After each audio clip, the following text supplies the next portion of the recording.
back for another Wednesday episode, and this one is a bit of a nuisance for me. Turns out sometime right around here, I screwed up. Either the diff carrier bolt failed or something. I'll know more once I pull it out. That bolt is now spinning in place, and it's supposed to be a welded bolt inside of my subframe.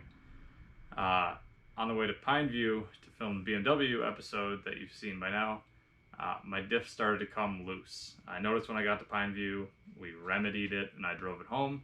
Definitely not the best solution, but I have a new diff on the way. It should be here Friday. It's Wednesday right now. And I will be painting it and throwing it in the car. This is kind of it's something I've been putting off for quite a while. The diff bolts have been okay. This is brand new. But like 5 years ago, this is still the original rear subframe from my first Miata. One of the alignment hoops, one of the weld tabs broke off, and we welded it back in place. But I've never been able to get back to real alignment numbers. That's been my limiting factor. I can't get less than 2.8 degrees of camber in the back right. And after that, one of the studs that would hold a rear sway bar in, not that I run one, but is broken off. So those two things are wrong, and now the nail in the coffin really is the fact that this diff carrier bolt is spinning in place. The other two things I could kind of cope with. The car did fine with what it had, but this, I can't drive it now because the diff is hanging on one side. So what's happening is when I either back up or reverse and the initial torque shock from the car, you can hear the diff kind of smack up into the subframe. And I do not want to break one of the arms on this diff. I don't have spares. I don't want to go get it rewelded. So we're going to drop this subframe, which means the diff that we just put in, and then we will swap over to a new one and put it all back together.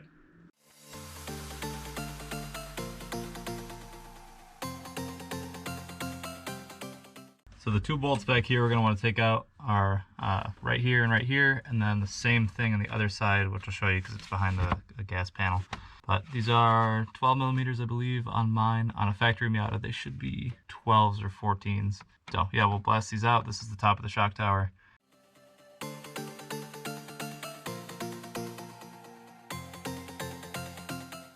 So hopefully you can see well. I'm just using my cell phone flashlight for this, but there's 1, 2, 3, 4 different bolts that hold this panel in, and behind this is where we'll get access to the upper shock mount on that side.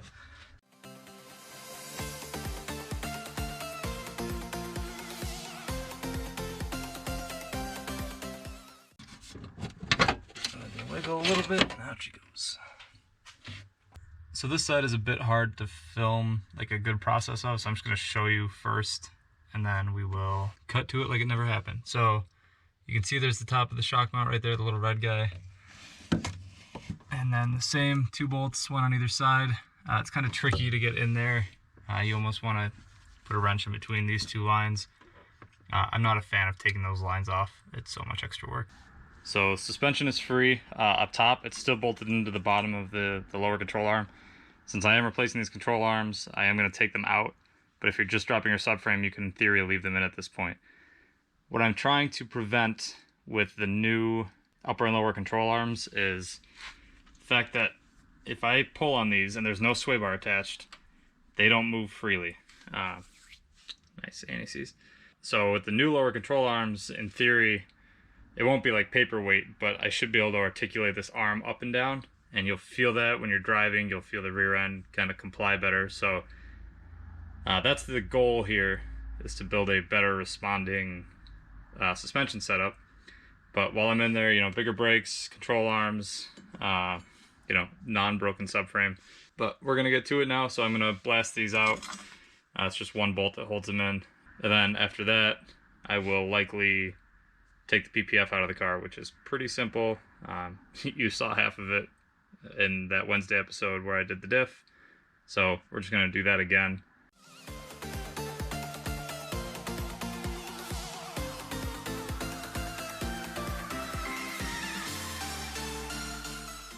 So another reason it'll probably benefit me to replace these, and by probably I mean definitely, is these are some reason, I'm still using the original suspension from my 1990, the first red car that I ever had.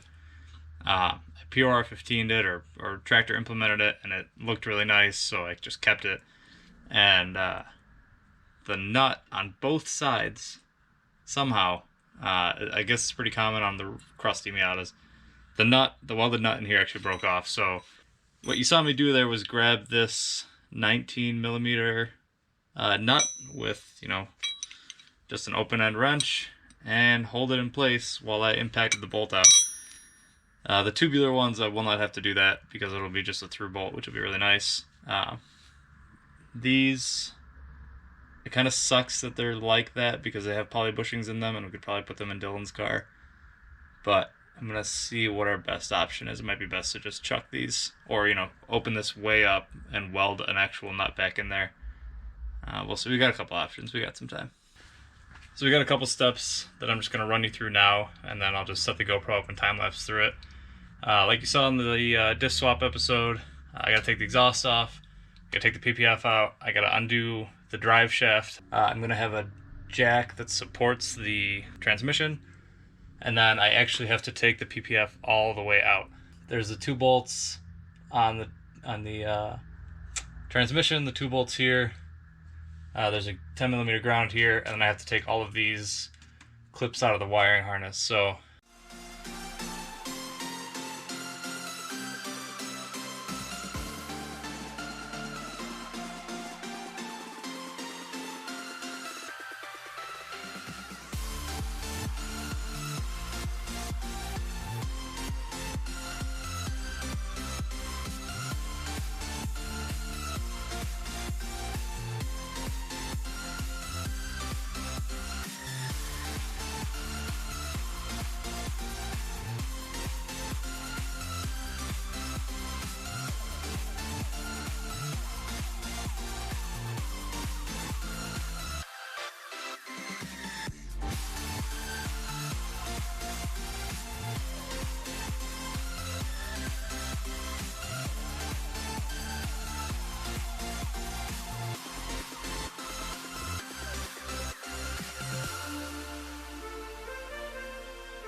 So the next step, this one kind of sucks. You can avoid it if you really can't avoid it. I'm going to take this flare nut off. So this is the body line for rear brakes, and then this runs to, obviously, the brake. It's right here. And then this line runs to the brake mounting point on the other side. Not a big deal because I'm going to be switching over to the big brake kit in the rear, and I got to flush all the fluid anyways. But what I'll do is I'll pop this line off. It's going to make a bit of a mess. So I'll pop this line off, and I've got a little brake fluid reservoir that I'm just going to hook onto the end there. Hopefully I don't lose a ton of fluid on the floor, but some fluid's definitely going to come out of this transfer block here. This is just a 10 millimeter, similar to the proportioning valve up front. And every other brake line on the car should be around a 10 millimeter. You will definitely want a flare wrench for this. You do not want to round that line off because you don't want to be replacing the main body line. You got to go all the way into the car. So pick up a set of these. If you don't have them, put your tools down, go to the store, get a set, because these will save your life.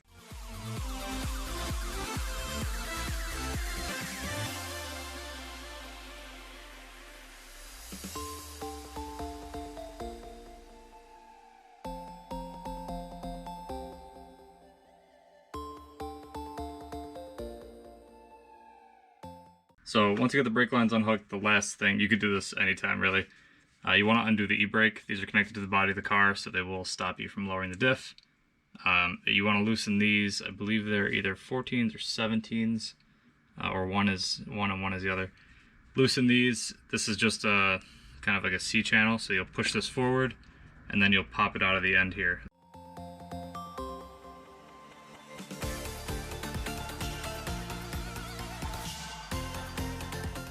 So once you've got everything unhooked and you're ready to drop the subframe, The first thing you're going to do, I don't have it done yet, is you're going to want to put a jack on the bottom of the diff. It's kind of the center point, so you won't have to balance anything on the way down. And then you'll have 3 bolts per side that hold this into the chassis. So you have the first one's here, second one's in the middle, third one's on the side. The middle one is a bolt. The ones on the outside are nuts. They are 19 millimeter, and I suggest either a big impact or a big breaker bar. I'm going to break them loose with a breaker bar, and then just zip them out with the impact. There's 3 per side.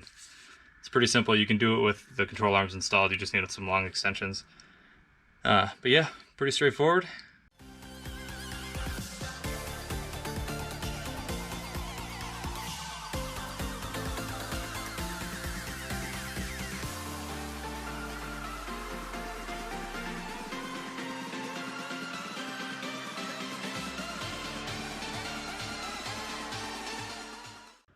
It is now Thursday. My brake parts have shown up. You'll see that in the next episode for the rears. Well, I guess the rears. They look very nice, just a teaser. So for the disassembly of this, I'm just going to really time-lapse you guys through it. You saw most of the assembly when I put the diff back together. So I'll be blowing the axle nuts off the ends, taking the hubs off, taking the brakes off of the hubs, removing the control arms because I want to keep them with the poly bushings, and I'm going to put them kind of in the corner. I have the nice new ones that are going to go in. And then I'll take the diff out, and by the time I'm done, I'll pop these brake lines off just in case the new one doesn't come with it. I should just have the subframe itself freestanding. That's the goal for tonight. And tomorrow my new subframe shows up, so hopefully I can just kind of throw it all back together with the new parts.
So, curiously enough, this is the one that was spinning in place. It's got some strip threads on it, but that's because at the track, just to get home, I literally impacted, this is the wrong size, or wrong thread pitch.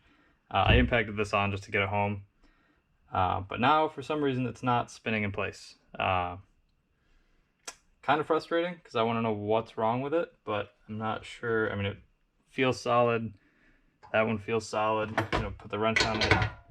It's tight and not spinning anywhere, so I don't know what was going on. Maybe the nut that I put on there, the threads were toast inside of it.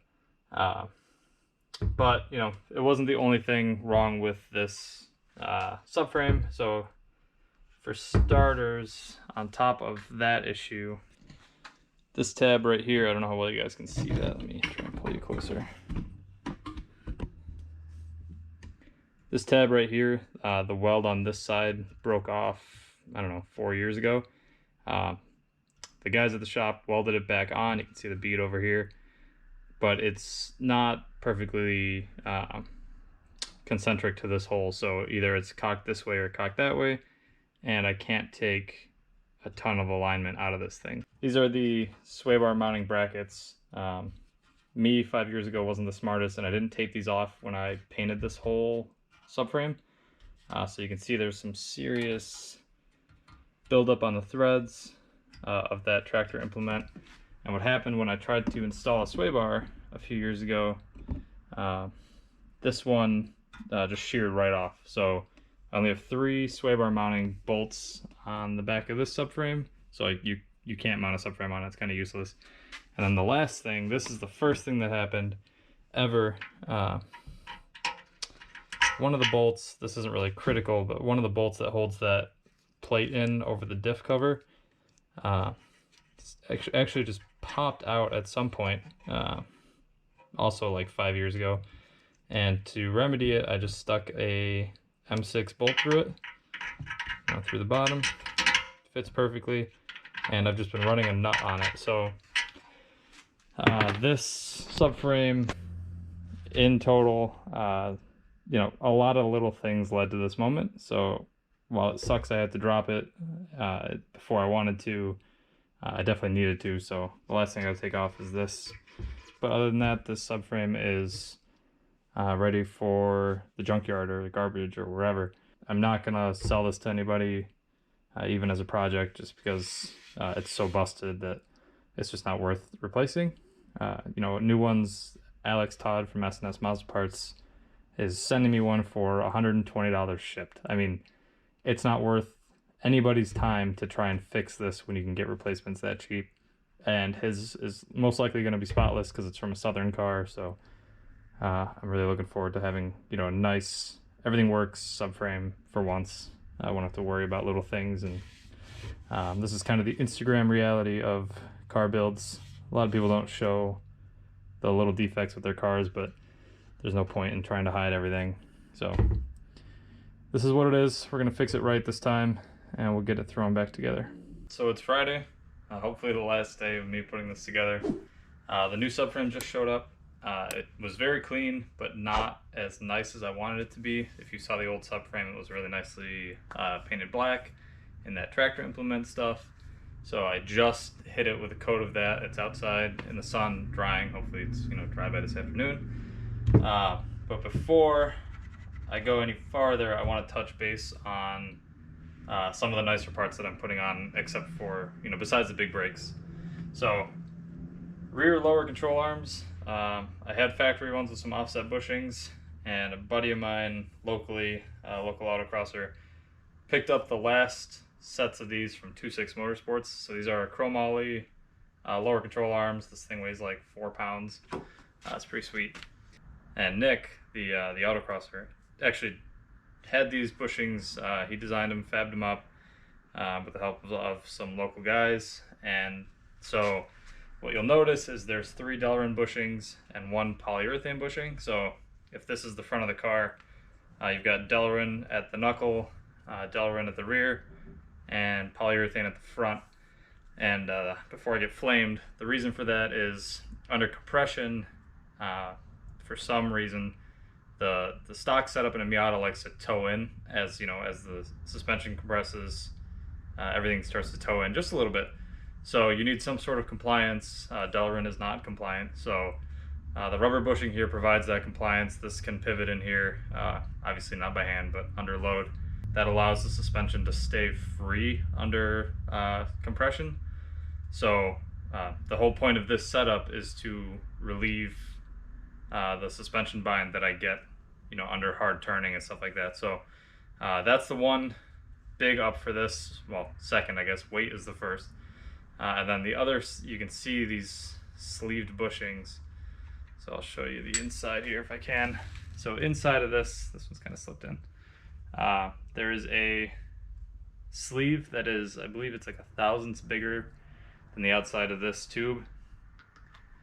And then this slits in here, and your bolt will go through there. So what this allows is essentially a frictionless joint. It's obviously not perfectly frictionless, but very low friction joint. This has one too, right there. I gotta be careful because they like to fall out. And then a very similar setup up here, just without the metal sleeve that surrounds the metal tube. So what this should do is make a very free moving rear end.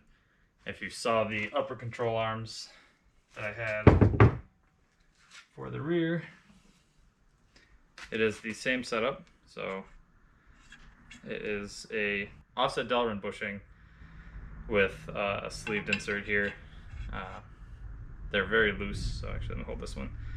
So when I tip it, it falls out. So it's not gonna rattle on me. It's, you know, pivotally it's tight in there, but axially it's extremely loose. So these are gonna be the uppers. And what this will do is free up the rear suspension. He is working on a setup for the fronts, which I will be purchasing a set of once he gets them all set, if he's doing that. And then we'll throw them in the car. Currently I have the ISC offset front uppers. So what I'll do is I'll go back to regular centered bushings for the front and switch to the extended lower ball joints that you can buy. It helps with angles of, you know, the suspension geometry and all that stuff that I don't want to get into. So this is going to be the rear end fix. It's going to be a huge upgrade on its own, not including the brakes, not including the nice diff mounts, not including being able to hook a sway bar in the rear, and, you know, just the overall lightness of the system, which this car is not built for lightness with the sound deadening, but it'll be a nice upgrade for sure, just all around. And, you know, who doesn't like some baller status parts? So these have not been installed in a car yet. This is the first batch. I literally picked them up today, and he picked up the bushings from a machinist yesterday, so it doesn't get much fresher than this. I'm excited to see what the whole combination feels like.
So there you have it. New subframe, new control arms, upper lower, new brake setup.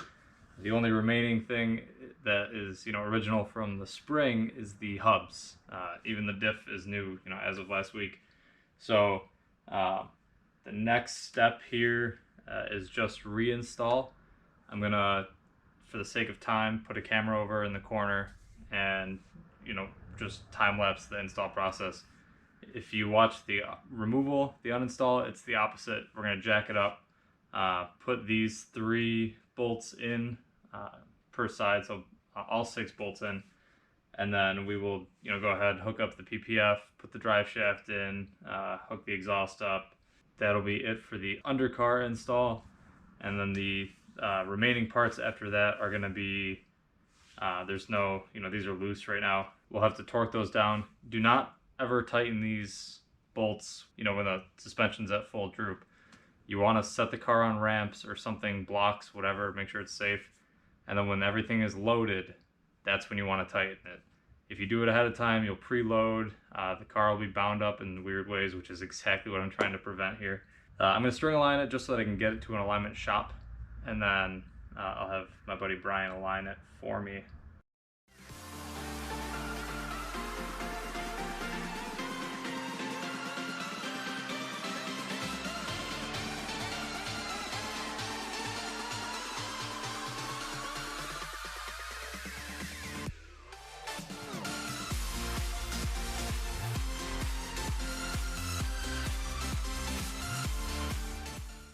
So that's really about it. I did cut through some footage. I'm missing some of it. I guess my GoPro died, but the whole rear end is back together.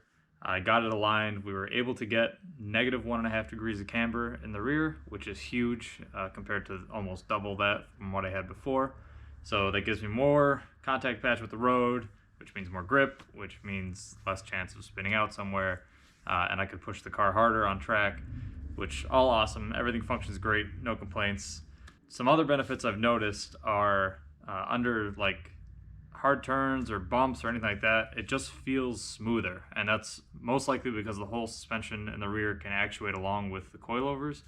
So instead of just jarring because the control arms are stuck where they are, they can move freely and in turn give me a better ride in the car. Big plus. I haven't put a rear sway bar in or anything like that, so I don't know if I will or what benefits that'll get me, but maybe I'll toy with it next summer. So that's a wrap for this episode. If you've made it this far, you're a real MVP because we're like 26 minutes into the episode. Like, comment, subscribe, let me know what you think. This is probably one of the longer episodes we'll have. I try to keep them 10 to 15 minutes just so that we can keep you guys hooked for a while. Up next week we're going to talk about the rear brake install on this car with the Flow Force kit. Definitely one you don't want to miss. It's a really cool adaptation of stock 1.8 rear brakes, so stay tuned for that. We'll see you around, and thanks for being here.